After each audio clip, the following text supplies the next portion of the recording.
Good evening and salutations, my Days of Our Lives fans. It's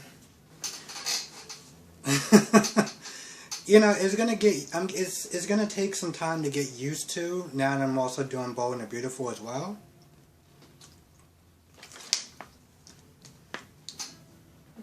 And seeing how my intro is always the same when I do soap operas.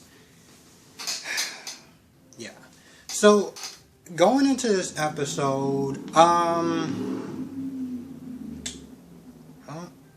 you know what? Let's talk about the whole Gabby, Jake, and Nick Farland. Well, first he passed by Philip, and Philip was like, isn't he supposed to be dead? So you got Gabby that's sitting there frantically trying to find Jake and rescue him and dig him from the grave. She does all that. She gives him mouth to mouth. He wakes up, but apparently his leg is banged up. Don't know how that happened, but okay, sure. So Nick is standing there, and once again we get flashbacks of, how he died.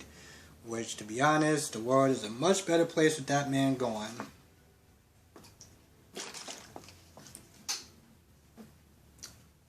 So he's standing there, he's like, thought you were dead. Well, don't worry, I'll make sure I finish the job this time. I was like, what do you mean you make sure you're, like, what? Why did you just not kill him the first time? I don't understand that. What was the, you know what, never mind, I'm questioning soap opera logic, so, my bad. Anyway, he's about to sit there and kill Jake. Gabby comes in and tries to fight him off. And he pushes her near the grave. It almost looked like she got knocked out. So then he takes a stake. He's like, alright, I guess I'll use this. I'm like, I would sit there and say this guy's not a vampire, but, well, technically you're a zombie, so sure, why not? But, Gabby managed to knock him over the head. They bury him, which, to be honest, I don't really understand what good is that going to do. But sure, they bury him back in the ground. They go back to the station, and, more or less, they pretty much he pretty much turned himself in. I don't know what kind of story he's going to sit there and spin. I mean, how's he going to sit there and spin, oh, well, I was getting escorted to my jail cell, and then, some zombie knocked me out and knocked out the cop, and, he was about to sit there and kill me and Gabby. And we managed to fight him off. Like, I don't think that story is going to really work too well, so I'm pretty sure he's going to sit there and say that he tried to escape. This way the blame could be more focused on him than on Gabby, because they're not going to believe that, and they're most likely going to believe that Gabby tried to help him. Yeah. Let's talk about Nicole and Rafe for a minute, because I gotta be honest, listen, I know that the fans been wanting to get Nicole with Rafe since, I don't know, forever. But the way that this scene went down, I'm gonna be honest, it kind of bothered me. It kind of pissed me off, to be honest. After, Rafe gets in there and realized that, it's most likely Halloween playing tricks on her and everything like that. They start talking about Ava and the fact that Ava could be a criminal again, ties to the mob and everything like that. And so he pretty much is like, I'm practically done with her. I pretty much washed my hands from her.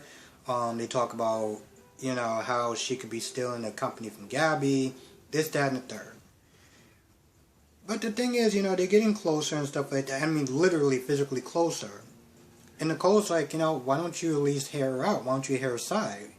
It has to be an explanation to this. And it just seemed like, I get it, the evidence and everything like that. Well, there's circumstantial evidence. It's pretty much pointing signs to the fact that Ava played Rafe like Boo Boo the Fool. The problem is, you didn't really sit there and get her side of the story. He practically just washed his hands from there and was like, alright, well, I'm just going to just give in to my feelings. I mean, let's be honest. He had a thing for her for a while. And he went about it in a really crappy way. up until the point where even Ava was like, "Yo, listen, if you want to be with her, fine. I'm just gonna sit there and step back, and you do you." But he kept sitting there pursuing and begging and this, that, and the third, and you get some circumstantial evidence at best, and you practically just like, "Well, I guess that's good enough." It's almost like he was just looking for an excuse to be with Nicole, and that just presented itself perfectly. So of course they make out, and I guess it looks like they're about to, do the devil's tango at this point. Because, again, at this point, why not? It's just the excuse he was looking for. Now, when everything gets all sorted out, and he realized that Ava was sitting there telling the truth, what is he going to sit there and do? Cover it up until it gets blown up in his face? And until it blows up in his face, and I guess that'll take a couple of months, so still not looking forward towards that. So while Ava's not there being questioned by Sean about everything that went down, you got Trip at Allie's place, and it seems like it's a bit of a standoff between Trip, Charlie, and Allie. So they exchange words back and forth, and eventually he let go of Allie, and those two go at it. So they're fighting left and right. I'm sitting there thinking, Allie, why don't you just call the cops at this point? Just call the cops at this point. But no, she just stands there and she's all, being a whole damsel in distress. And eventually there's one point where Charlie gets the upper hand and Allie knocks him out with a frying pan. They're going back and forth, back and forth. I don't exactly remember. I feel like I'm telling the story wrong. There's one point, Allie does knock him over the head with a frying pan. But then, Trip is just, he just kept hitting him over and over and over and over again with a frying pan. To the point where he was knocked out, unconscious, and bleeding. Which is kind of crazy because apparently Charlie's bleeding, but when Nicole stabbed Deimos with a pair of scissors, there's no blood to be found. But then again, questioning soap opera logic, so my bad. So anyway, they're sitting there talking, they turn around, and Charlie just disappeared. He's just going. Apparently, the guy has super speed, or he can teleport, or something. But after everything is settled and stuff like that, then she says that she loves Trip. And I'm just like, so let me get this straight. Everything that Trip has done for you, all of it. Everything that you put Trip through, all of it. Nah, it takes damn near a zombie apocalypse before you decide to sit there and say, I love you. That's what did it. The zombie apocalypse. So, okay. Alright, well, most people could sit there and say, I guess you'll sit there and say when hell freezes over, but I guess this is close enough. So, okay, cool. At this point, I think everyone already knows that Allie is not my favorite, at all. But still. And of course, while, Ava used her one phone call instead of calling a lawyer, she calls, Rafe. Which Rafe is not answering his phone because, he's with Nicole. A very intimate moment because why not? My whole thing is alright, I get that they want to give the fans what they wanted, and that's cool.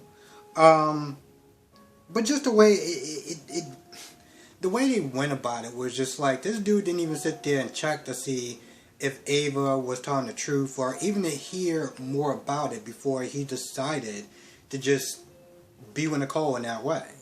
It was you didn't even hear her out. You didn't even get all the facts straight before he was well, I guess it's good enough for me. Sort of like my Bold and the Beautiful review, I feel like I'm missing something, but I think the last part of this episode was Philip being questioned by Eli. As far as the whole Carmine thing, Gabby, all of it. Which, to be honest, it really went nowhere because he didn't get whatever he was looking for when he got there. But he pretty much just left empty-handed. I'm not gonna lie, I felt like that's something that should have just been done off screen, but, you know, they gotta sit there and find a way to stretch out that hour, so there we are.